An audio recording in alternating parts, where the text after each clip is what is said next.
Hi everyone, welcome back to Rabbi's Reflection. I'm glad that you're joining with me today. We'll be continuing in our study of Kitchen Table Wisdom by Dr. Rachel Naomi Remen, and today reading the story Remembering the Sacred. Stay with us as we read through the story and then offer some reflections. In response to an invitation to remember a moment in the practice of medicine that might be considered a sacred experience, a seasoned neonatologist, the director of the neonatal unit at a large southern hospital, offered a group of colleagues this account. After weeks of struggle, her patient, a tiny premature baby, was dying despite everything that a state-of-the-art intensive care nursery could offer. It would not be long, and it was time for the parents to say goodbye. With a heavy heart, she called the baby's father and invited him to meet her at the hospital. The child's mother, distraught after weeks of uncertainty, now required medication. She had stopped visiting a few weeks ago. He would come alone, he said. As she put down the phone, she became aware of the beeping of the monitors and other machines and the bustle of the intensive care nursery, and felt the need for some quiet to organize her thoughts while she waited for him to arrive. She went down the hall to the chapel, the only quiet place nearby, to be alone for a few minutes and find words to tell the young father that his little son was not going to make it. 15 minutes later, as she was walking toward the visitor's waiting room, she found herself thinking that perhaps she should give the baby a trial with a certain drug. The thought surprised her, as this drug was not customarily used for the baby's problem, and she shook her head in annoyance. But the strange thought would not easily go away. She reviewed the baby's course with the father, assuring him that everything possible had been done, and suggesting they go to the intensive care nursery together to say goodbye. As she looked at the sadness in his face, she found herself thinking, after all, what does it matter?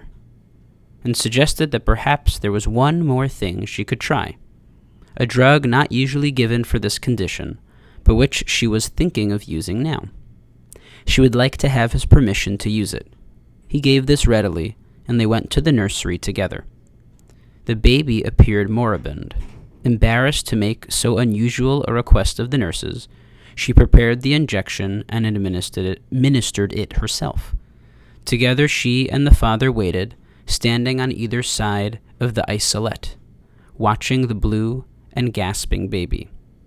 There was no change. Wanting to give him a chance to be alone with his child for the last time, she left to do some paperwork.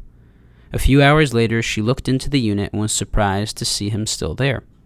She approached the isolette and found that the infant's tiny chest had slowed, and his breathing was normal. Scarcely able to believe her eyes, she raised her head and found the father looking at her, their eyes held for a long, wordless moment. This was the moment she had chosen to tell us about as a sacred moment. Recently, these parents brought their child back to visit her. He is 12 years old. The circle of physicians sat thinking about this for a while. Then the neonatologist began to describe the way in which she had dealt with this strange happening at the time. She has a very orderly and pragmatic mind, she told us, and it had disturbed her. She had tried to find an explanation for it so she could dismiss it.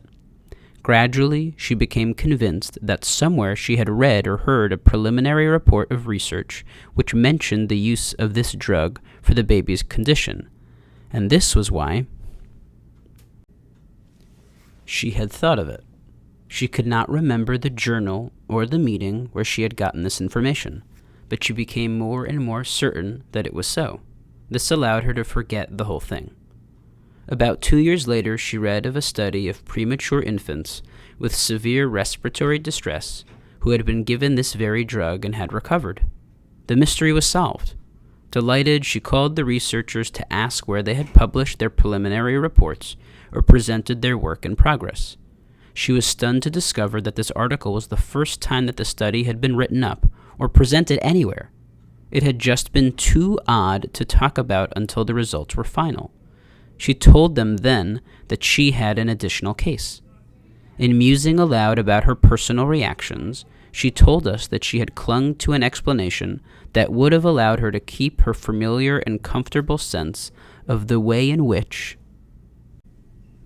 the world works.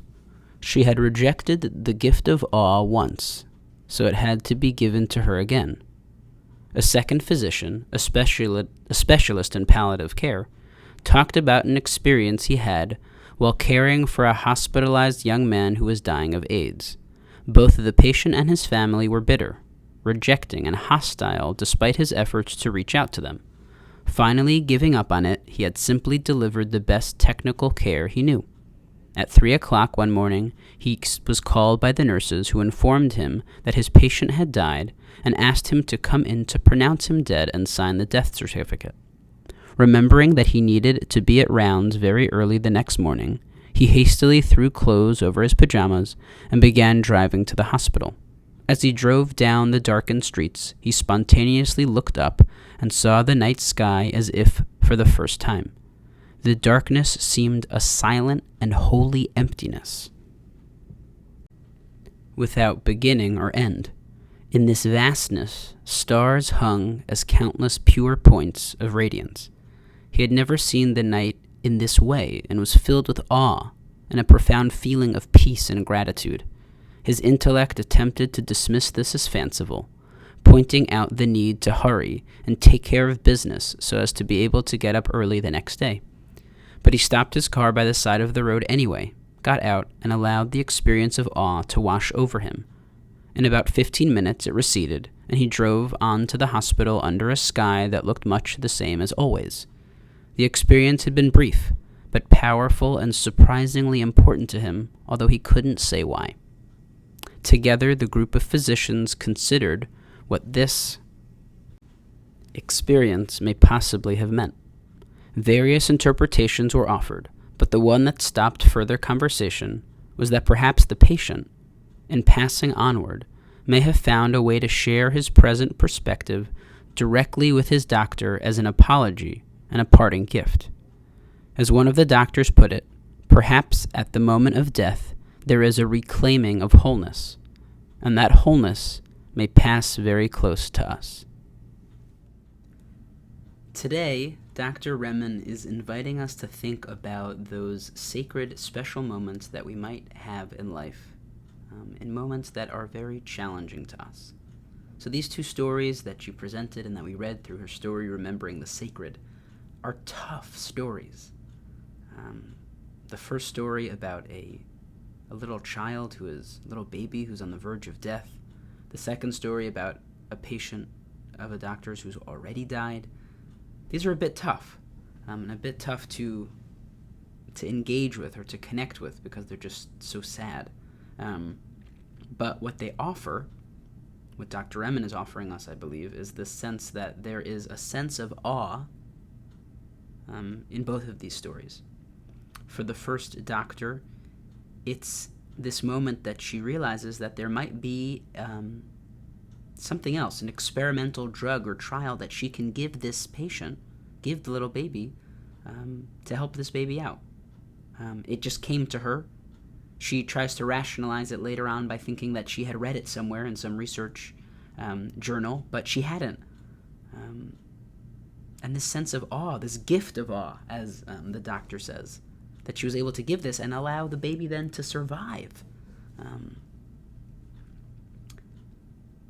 I think it's about, just I guess to say it a little bit sharper, the moments where we realize that we weren't certain about things. We go through our lives and things are just certain to us. We know how things work. Even for a doctor and their amazing capabilities of being able to cure people, they know when things work and they know when things don't. And sometimes they're black and white, or most of the time it seems like it's black and white. But then there are moments that it breaks open, and they're not so certain. And sometimes their inclination, or something that they recognize in the world, points them to something larger, to a sense of awe. So that happens for the first doctor when she realizes that there's this experimental treatment that she had thought of, and then only later realizes, years later, that it just came to her. She actually never read it anywhere. And the second story about a doctor who is on his way to officially pronounce his patient as dead. And he looks up at the sky, and he sees the sky in a different way.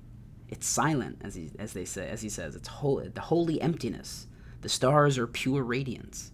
How often have we had those experiences? Probably, maybe not at all, but maybe once, maybe twice in our lives, where we look up at the sky and it just looks different.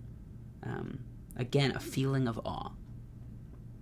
So perhaps these are stories that can help us touch what's sacred. Find those moments in our life where we came into contact with something that was amazing, something that was awesome in that awe sense of the word, and something that we couldn't totally explain. And these are small and fleeting moments, but ones that remind us of the amazingness of this world. So I hope for you, as you're watching this and reflecting on this, that you can perhaps remember a moment in your life where that happened. Or if not, prepare yourself for one, to try and look around and try to experience something amazing, to try to find something sacred in this world. So I hope you have a great day, and I'll see you soon.